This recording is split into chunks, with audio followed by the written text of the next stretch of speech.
Welcome to the latest installment of the Peristology series. In this video lecture, we will diving into the fascinating world of Isosporidia, which is a lesser known coccidian parasite. So let us embark on the journey together and uncover the different mysteries of Isosporidia. आइसोस्पोरिडिया जो है ये एक genus है जिसके अंदर एक सुपीशीज़ के बारे में हमें पढ़ना है विच इज़ आइसोस्पोरा बेली। ये वो सुपीशीज़ है जिसकी हेल्प से जिसकी वजह से ह्यूमन्स के अंदर जो है वो डिजीज़ काज हो सकती है।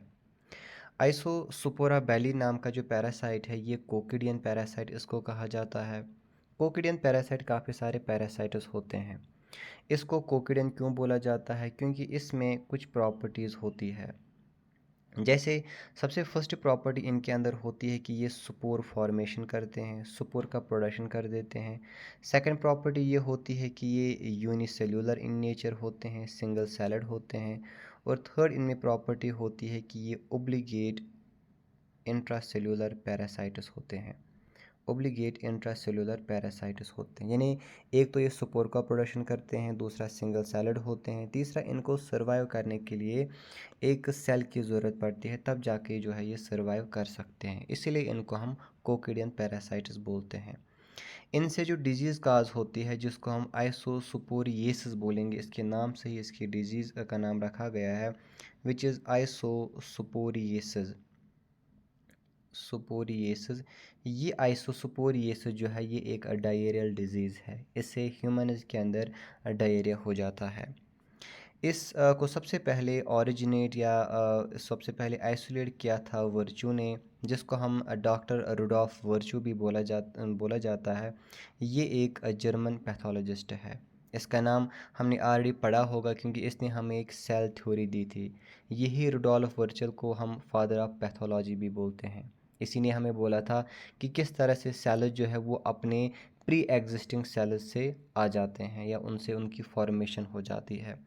इसी डॉक्टर रुडॉल्फ वर्च्यू ने हमें 1860 में फर्स्ट टाइम जो है इसके बारे में बोला था कि इस टाइप का कोई पैरासाइट होता है, लेकिन उस टाइम पे इसका नाम नहीं रखा गया।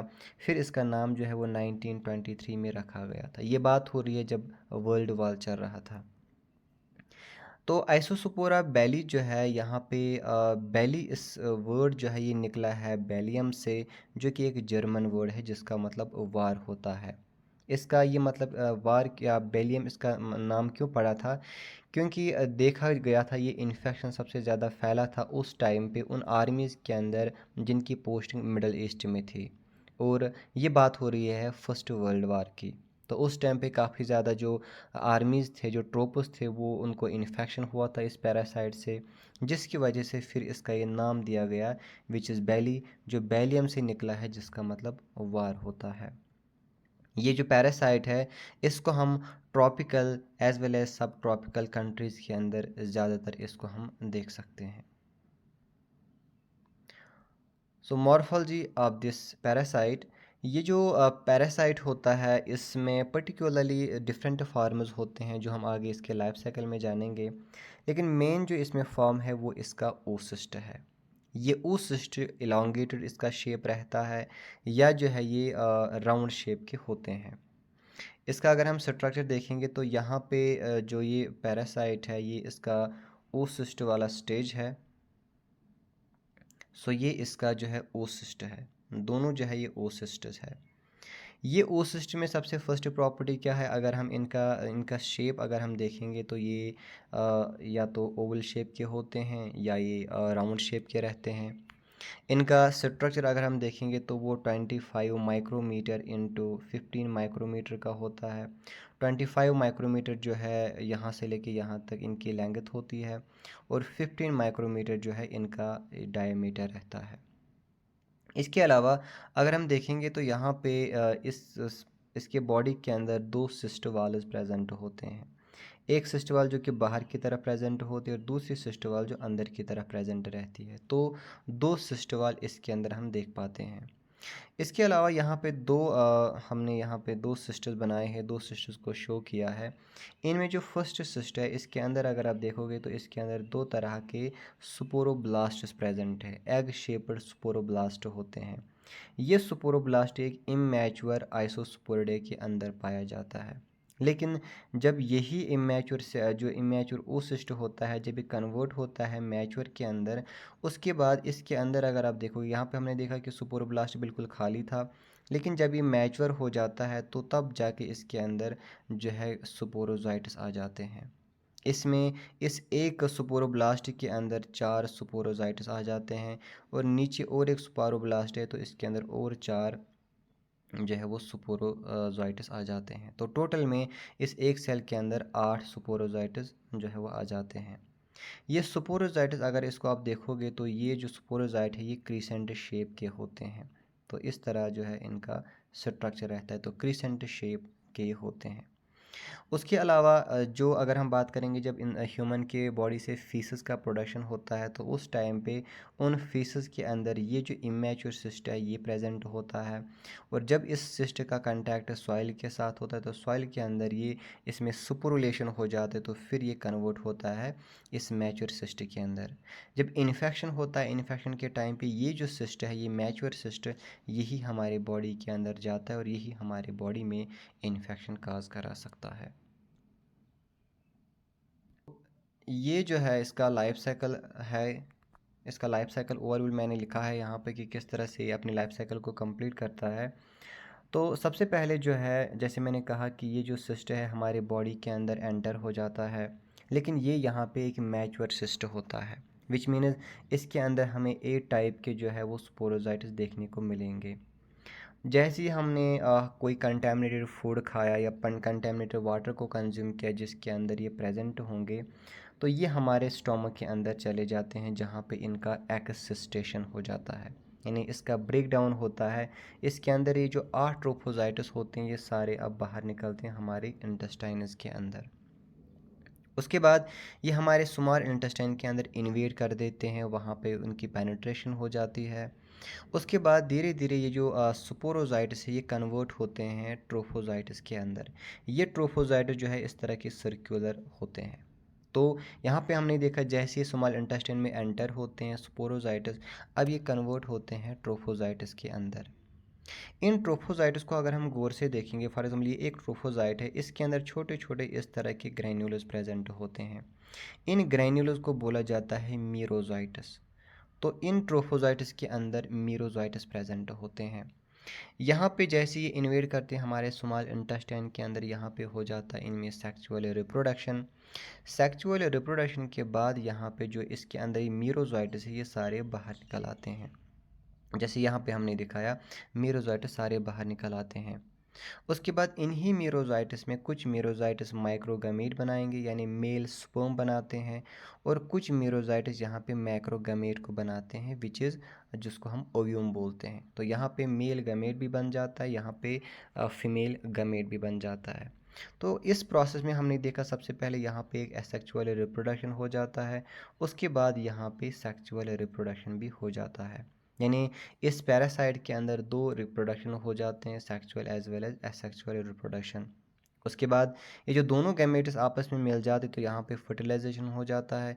उसके बाद ये इनका ये प्रोडक्ट बनता है जो कि एक इमैच्योर सिस्ट होता है। यानी इमैच्योर इसके अंदर स्पोरोब्लास्ट 2 प्रेजेंट होंगे, लेकिन इसके अंदर स्पोरोजाइट्स एब्सेंट होते हैं। उसके बाद यही इमैच्योर सिस्ट हमारे बॉडी से बाहर निकलते हैं फीसस के थ्रू, और इनका कांटेक्ट सॉइल के साथ हो जाता है। सॉइल में प्रेजेंट इनको हर एक फेवरेबल टेम्परेचर कंडीशन मिल जाता है, जिसकी वजह से यहाँ पे सुपोरिलेशन करते हैं, और फाइनली ये जो इमैच्योर सिस्ट है ये कन्वर्ट होता है इस मैच्योर सिस्ट के अंदर। उसके बाद यही मैच्योर सिस्ट को हम कंज्यूम करते हैं, इसी का कांटेक्ट पानी या वाटर फूड के साथ होता है, तो जिसकी वजह से हमारे बॉडी में इन्फेक्शन को इसी तरह से फैलाता है। इस पैरासाइट का जो इंक्यूबेशन पीरियड होता है वो होता है 1 to 4 डेज़। 1 to 4 डेज़ इसका इंक्यूबेशन पीरियड होता है, और उसके बाद हमें पेशेंट के अंदर जो है सिम्टम्स नज़र आ जाते हैं।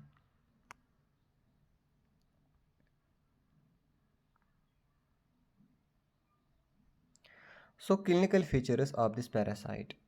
अब यूजुअली हम देखते हैं कि ये जो पैरासाइट है एसिम्टोमेटिक सिम्टम शो करता है। जो नॉर्मल इंडिविजुअल्स होते हैं तो उनके अंदर हमें कोई सिम्टम नज़र नहीं आता है, लेकिन फिर भी कोई सिम्टम है जिसके अंदर जैसे एब्डोमिनल डिस्कम्फर्ट होना, एब्डोमिनल पेन या डायरिया कहा जाना, माइल्ड फीवर होता है इसके अंदर। इसके अलावा पेशेंट में डायरिया यहाँ पे स्टार्ट होता है और पेशेंट में माल एब्जॉर्प्शन हो जाता है। माल एब्जॉर्प्शन इसलिए होता है क्योंकि ये पैरासाइट जो विलय प्रेजेंट होते हैं इंटेस्टाइन में, उनको वो डैमेज करता है। इंटेस्टाइन के ऊपर इस तरह के विलय होते हैं जिनका काम होता है फूड को एब्जॉर्ब कर लेना। तो ये विलय प्रॉपर्ली एब्जॉर्ब नहीं कर पाते हैं, जिसकी वजह से पेशेंट में माल एब्जॉर्प्शन भी हमें नज़र आता है। इसके अलावा ये जो डायरिया रिलीज़ होता है, ये डायरिया जो है इसमें कोई भी ना तो ब्लड होता है इसके अंदर, ना ही इसके अंदर पस हमें नज़र आता है। बिल्कुल जो है ये वाटरी डायरिया होता है। और यहाँ पे हमने लिखा ये सेल्फ लिमिटिंग होता है, विच मीन्स ज़्यादा टाइम तक डायरिया नहीं होता है पेशेंट, काफ़ी लिमिटिंग पीरियड तक होता है। लेकिन अब जो पर्सन इम्यूनो कॉम्प्रोमाइज़्ड होते हैं, जिनके अंदर कोई डिज़ीज़ होती है जैसे एचआईवी हो, कोई और डिज़ीज़ हो, ऐसे पर्सन के अंदर जो है प्रोट्रैक्टेड डायरिया हो जाता है। विच मीन्स इनके अंदर डायरिया जो है वो कोई सेल्फ लिमिटिंग नहीं होता है, टाइम टू टाइम इनमें डायरिया हो जाता है कंटिन्यूसली, और इनकी बॉडी जो है वो काफ़ी ज़्यादा वीक पड़ जाती है। तो यहाँ पे क्लिनिकल फीचर में हमने ये जाना कि ये डिज़ीज़ जो है पर्टिकुलरली इम्यूनो कॉम्प्रोमाइज़र पेशेंट्स के अंदर ही जो है ज़्यादा इन्फेक्शन काज करा सकते हैं। अब इस पैरासाइट को किस तरह से हम डायग्नोज कर सकते हैं लैब के अंदर, तो यहाँ पे हमारा sample particularly stool exam sample ही होता है, जिसमें हम स्टूल एग्जामिनेशन करते हैं। हमारे पास दो डिफरेंट मेथड्स होते हैं, एक हमारे पास इनडायरेक्ट मेथड होता है और एक हमारे पास डायरेक्ट मेथड होता है। ये जो इनडायरेक्ट मेथड है ये बस एक एजम्पशन होता है, यानी कि यहाँ पे हम बोल सकते हैं कि अगर इनकी प्रेजेंस होगी, यानी कि अगर इस स्टूल के अंदर या तो फ़ैट कंटेंट काफ़ी ज़्यादा होगा। फ़ैट कंटेंट क्यों होगा? क्योंकि मैंने कहा माल एब्जॉर्प्शन होता है। फ़ैट जो है वो बॉडी में नहीं जाते हैं, वो स्टूल के अंदर ही रहते हैं। अगर स्टूल के अंदर फ़ैट की कंसंट्रेशन ज़्यादा होगी तो हम बोल सकते हैं कि पेशेंट में पैरासाइट होगा। समटाइम्स स्टूल के अंदर फैटी एसिड क्रिस्टल्स हमें नज़र आते हैं, अगर ये प्रेजेंट हुए तो हम बोल सकते हैं पैरासाइट प्रेजेंट है। इसके अलावा पेशेंट में चारकोट लीडिन क्रिस्टल जो है वो नज़र आते हैं, इस तरह की क्रिस्टल्स है चारकोट लीडिन क्रिस्टल्स, तो ये भी हमें नज़र आते हैं। तो या तो हमें यहाँ पे फ़ैट नज़र आएगा या फैटी एसिड क्रिस्टल्स नज़र आएंगे, या हमें यहाँ पे चारकोट लीडिंग क्रिस्टल्स नज़र आते हैं। लेकिन ज़रूरी नहीं है कि अगर पेशेंट में ये प्रेजेंट हो तो हम बोलेंगे कि पेशेंट में पर्टिकुलरली ये इन्फेक्शन हुआ है। ये दूसरे पैरासाइट की वजह से भी हो सकता है, इसलिए इसको हम इनडायरेक्ट एविडेंस बोल सकते हैं। तो कन्फर्मेशन के लिए हम फिर क्या करते हैं, कन्फर्मेशन के लिए हम फिर दूसरे टेस्ट्स करते हैं। जैसे यहाँ पे हमारे जो दूसरे टेस्ट हैं जिसको हम डायरेक्ट एविडेंस बोलते हैं, इसके अंदर हम क्या करते हैं, हम डायरेक्ट वेट मेथड का यूज़ करते हैं, जिसमें उस सिस्ट को NaCl के साथ हम एक स्लाइड के ऊपर देख पाते हैं। तो इसमें हम स्टूल डालते हैं और ऊपर से हम इसके अंदर NaCl को डाला जाता है। यहाँ पे एक चीज़ है, जो यहाँ पे ये ओसिस्ट होता है, ये बिल्कुल कलरलेस हमें नज़र आता है। तो लेकिन इसको देखने के लिए हम क्या करते हैं, हमारे पास डिफरेंट स्टैनिंग मेथड्स है। जैसे यहाँ पे हम ज़ील नील्सन स्टैनिंग का यूज़ कर सकते हैं। तो जैसे ही ज़ील नील्सन स्टैनिंग का यूज़ इसके ऊपर होता है तो ये बैक्टीरिया क्या करता है, ये बैक्टीरिया वहाँ से जो पिंक कलर होता है उसके अंदर जो पिंक कलर होता है उसको ये एब्जॉर्ब करता है, और माइक्रोस्कोपी के अंदर हमें ये जो सिस्ट है ये पिंकिश टाइप का नज़र आ जाता है। यानी चूँकि कलरलेस होता है तो इसीलिए इसको देखना मुश्किल है, इसलिए हम ज़ील नील्सन स्टैनिंग का यूज़ करते हैं जो इसको पिंक कलर प्रोवाइड करता है। उसके बाद इसका जो साइज़ है वो भी बढ़ जाता है, which is greater than 25 micrometre. तो उसके बाद इसको हम आराम से माइक्रोस्कोप के लिए विजुअलाइज़ कर सकते हैं। इसके अलावा हमारे पास और एक टेक्निक है लैब डायग्नोसिस के अंदर, which is duodenal aspiration. Duodenal aspiration में हम क्या करते हैं, एक ट्यूब जो होता है उसको डाला जाता है फ्रॉम माउथ टू ड्यूडेनम में, इस ट्यूब को डाला जाता है। उसके बाद ड्यूडेनम से हम थोड़ा सा फ्लूइड को कलेक्ट कर लेते हैं और उस फ्लूइड के ऊपर ही फिर माइक्रोस्कोपी हो जाती है, क्योंकि समटाइम्स स्टूल के अंदर ही प्रेजेंट नहीं होता है, समटाइम्स काफ़ी कम कंसंट्रेशन होती है स्टूल में, जिसकी वजह से हम प्रॉपर जो है डायग्नोज नहीं कर सकते हैं। तो ऐसे कंडीशन में हम ड्यूडेनल एस्पिरेट करते हैं, जिसमें हम एक ट्यूब को माउथ के थ्रू डाला जाता है ड्यूडेनम में, वहाँ से फ्लूइड को हम कलेक्ट करते हैं, फिर उसी फ्लूइड को माइक्रोस्कोपी के अंदर हम विजुअलाइज कर लेते हैं। इसके अलावा हमारे पास और एक टेक्निक है, विच इज़ एंटीरियर टेस्ट। एंटीरियो के बारे में क्या है कि इसमें एक कैप्सूल का हम यूज़ करते हैं। ये जो कैप्सूल होता है ये एक जिलेटिन कैप्सूल होता है जिसके अंदर स्पंज प्रेजेंट रहता है। तो इसके अंदर स्पंज प्रेजेंट होता है और इसके बैक साइड में इस तरह का एक थ्रेड होता है, एक धागा रहता है यहाँ पे, थ्रेड। उसके बाद हम क्या करते हैं, ये जो आगे का जो कैप्सूल है, जिलेटिन कैप्सूल है, ये पेशेंट जो है उसको खाने को दिया जाता है। पेशेंट पानी के साथ इसको खाता है, लेकिन थ्रेड का ये जो एक पोर्शन है ये जो है माउथ के आउटसाइड ही रहता है, जबकि कैप्सूल हमारे स्टोमक के अंदर जाता है। स्टोमक में जाने के बाद जो कैप्सूल की आउटर लेयर जो रहती है ये वहाँ पे डिज़ोल्व हो जाती है, ये वाली लेयर। उसके बाद अंदर का ये जो जिलेटिन है ये चला जाता है हमारे ड्यूडेनम के अंदर। और अगर ड्यूडेनम के अंदर जो फ्लूइड होता है उसका कंटैक्ट जो है इस स्पंज के साथ हो जाता है, फिर या तो यहाँ पे हम 4 आवर्स के बाद या ओवरनाइट के बाद हम इसको बाहर निकालते हैं, क्योंकि ये थ्रेड बाहर की तरफ ही रहती है, माउथ से बाहर ही होती है, माउथ से बाहर। तो इसको यहाँ से हम जो है होल्ड करके इस कैप्सूल को फिर हम बाहर निकालते हैं।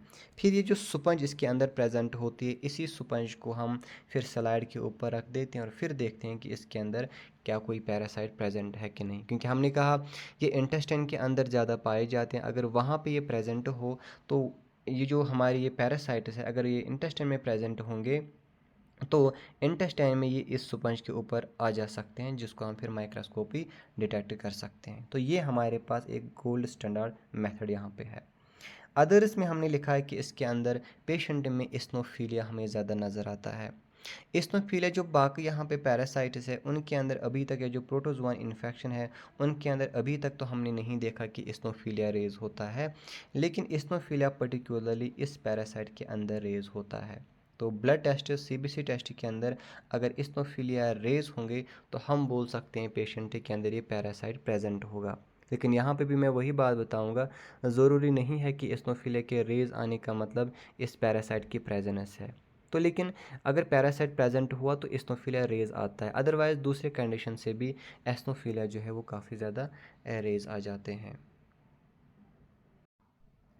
अब पेशेंट का ट्रीटमेंट, इसके अंदर जो नॉर्मल पेशेंट्स होते हैं, इम्यूनो कॉम्पिटेंस पर्सन या हेल्दी पर्सनस होते हैं, इनको किसी ड्रग के खाने की ज़रूरत है नहीं, इनको हम सिम्टोमेटिकली ट्रीट कर लेते हैं। लेकिन जो इम्यूनो डिफिशेंट पेशेंट्स होते हैं जिनका इम्यून सिस्टम सप्रेस होता है पहले से ही, तो इनके अंदर हम क्या करते हैं, हम एक टैबलेट देते हैं जिसको हम कॉट्रिमॉक्सिजोल बोलते हैं। ये टैबलेट 2 टैबलेट का मिक्सचर होता है जिसके अंदर ट्राइमिथोप्रिम होता है और जिसके अंदर सल्फामेथाजोल प्रेजेंट रहता है। इन 2 ड्रग्स को मिला के हम बनाते हैं ये कॉट्रिमॉक्सिजोल। ये जो टैबलेट होता है ये डोज पेशेंट को दिया जाता है 10 डेज़ तक। 10 डेज़ तक इसको ये टैबलेट कंटिन्यू खाना पड़ता है और हर एक दिन के अंदर इसको इसके 4 टैबलेट्स खाने होते हैं। यानी 10 डेज़ का डोज होता है, एक दिन में इसको 4 टैबलेट्स खाने पड़ते हैं। जैसे ही 10 डेज़ कंप्लीट हो जाते हैं उसके बाद हम इन टैबलेट को कम कर देते हैं। उसके बाद इसको कंटिन्यूसली ये टैबलेट खाने पड़ते हैं 3 वीक्स तक। इसको ये टैबलेट खाने पड़ते हैं, लेकिन यहाँ पे इसको दिन के अंदर एक दिन में खाली फिर 2 टैबलेट्स खाने होते हैं। यानी पहले 10 डेज़ में इसको खाने होते हैं हर दिन में 4 टैबलेट, और फिर बाकी 3 जो वीक्स होते हैं इनके अंदर इसको एक दिन में 2 टैबलेट्स खाने पड़ते हैं। और ये सिर्फ उन पेशेंट्स को खाना पड़ता है जिनमें इम्यून सिस्टम सप्रेस होता है।